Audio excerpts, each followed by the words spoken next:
Today I'm excited not just to tell you, but to show you firsthand an incredible discovery, the Merneptah Stele.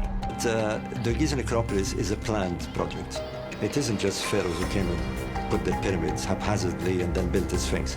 This place has not been visited much. It's probably been visited only a handful of times since 1999. For generations, the story of ancient Israel has been argued not only in classrooms and places of worship, but in excavation trenches, museum halls, and scholarly journals. Supporters have pointed to texts. Critics have demanded artifacts. And for much of modern history, the debate has revolved around a single question. Can the people described in the Hebrew Bible be identified in the physical record of the ancient world? In the late 19th century, that question took an unexpected turn in the heart of Egypt.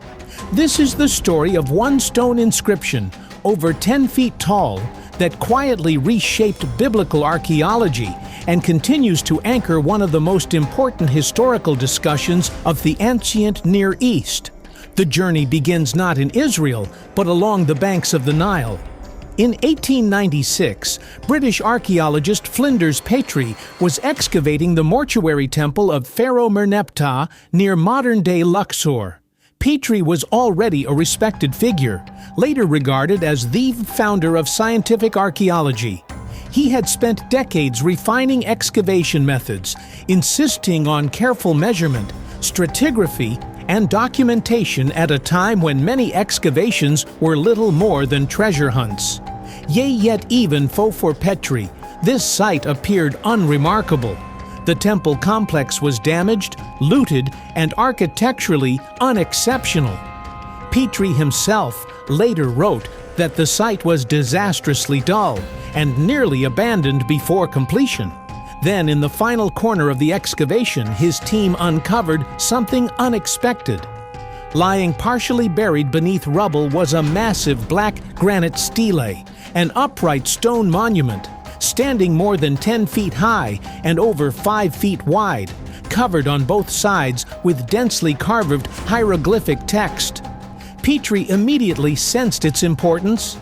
That evening, he reportedly told his colleagues that this single discovery would be better known than anything else he had ever found. He was right. The stele was commissioned by Pharaoh Merneptah, who ruled Egypt from approximately 1213 to 1204 BCE during the late 13th century BCE. Such monuments were not unusual in ancient Egypt. Pharaohs routinely recorded military victories, political achievements, and divine favor in stone, intended to project power long after their reign ended. What made this stele extraordinary was not its size, nor even its craftsmanship. It was one word. To read the inscription, Petrie ordered a trench dug beneath the stone so that his epigrapher Wilhelm Spiegelberg could crawl underneath and study the hieroglyphs at close range. Spiegelberg reportedly spent hours lying on his back in the cramped space, copying and translating the text by candlelight. When he emerged, he told Petrie that he had found a name he could not immediately identify. The hieroglyphs read, Israel. That moment marked the first time the name Israel was ever identified in an ancient inscription outside the Bible. To today, the original Merneptah Stele is housed in the Egyptian Museum in Cairo. A replica stands at the site of its discovery, but its significance reaches far beyond its physical location. The inscription itself records a military campaign in the region of Canaan. It lists a series of places and peoples that Merneptah claimed to have defeated during his reign. Among them are Ashkelon, Gezer, and Yayanoam, well-known city-states in the Levant. Then comes Israel. What immediately caught the attention of scholars was not only the presence of the name, but the way it was written. In Egyptian hieroglyphs, determinatives, small symbols added to words, indicate what type of entity is being described. Cities and nation-states are marked with a symbol indicating a settled place ruled by a king. Peoples or ethnic groups are marked differently. Ashkelon, Gezer, and Noam are all followed by the determinative for a city-state. Israel is not. Instead, the name Israel is followed by the determinative used for a people, an ethnic or tribal group without a centralized state or king. In other words, according to the Egyptians around 1210 BCE, Israel existed, but not as a nation-state. It was a people. This detail is critical. The biblical chronology places this period within the era described in the book of Judges, a time before the establishment of the Israelite monarchy. The biblical text repeatedly states, "In those days, Israel had no king." The Merneptah Stele independently describes Israel in exactly those terms: a people, not a kingdom. The inscription itself reads, in part, Canaan is plundered, Ashkelon is conquered, Gezer is seized, Noam is made non-existent, Israel is laid waste, his seed is no more. While the rhetoric is typical Egyptian exaggeration, the historical implication is clear. Israel was known to Egypt as a distinct group inhabiting the land of Canaan by the late 13th century BCE. This discovery did not prove every biblical narrative. To have had the privilege this past week to teach 20 wonderful master's level students in Alexandria, Egypt. Students who are enrolled at the National Theological College and Graduate School.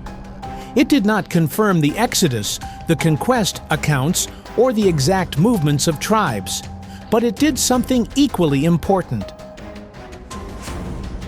It established Israel as a historical entity recognized by one of the most powerful civilizations of the ancient world.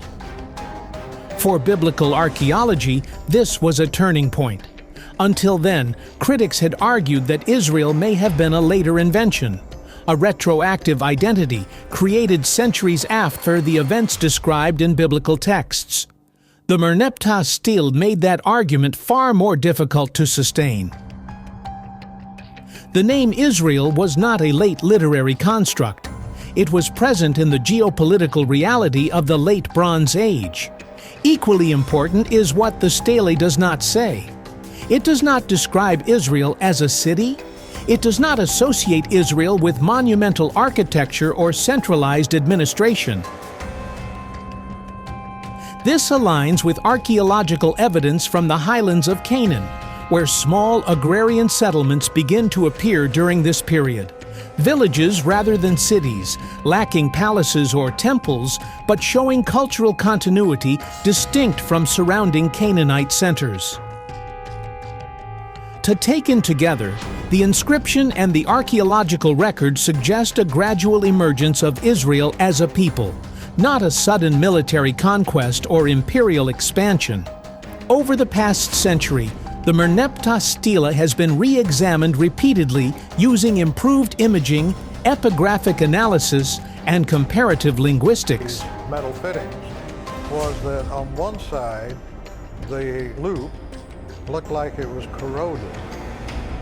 Despite early debates over the rating of the name, scholarly consensus has remained stable. The hieroglyphs do indeed read Israel. No credible alternative interpretation has displaced that conclusion. This is why the stele remains a cornerstone of ancient Near Eastern history.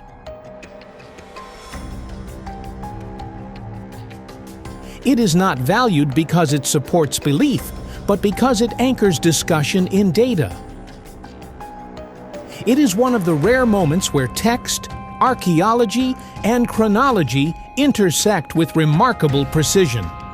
In modern scholarship, the Merneptah Stele stands as the earliest extra-biblical reference to Israel.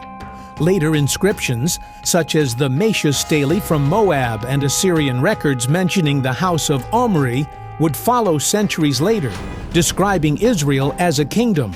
Merneptah's inscription captures an earlier stage, before kings, before palaces, before centralized power, before centralized power. It preserves a snapshot of Israel at its beginning. The significance of this cannot be overstated. Archaeology rarely delivers dramatic confirmations. More often, it provides small, stubborn pieces of evidence that resist easy dismissal. The Merneptah Stele is one of those pieces. It does not settle every debate, but it ensures that the conversation about ancient Israel is no longer hypothetical. Say that a great flood did in fact happen, that it was real. The question, well, what was wiped out?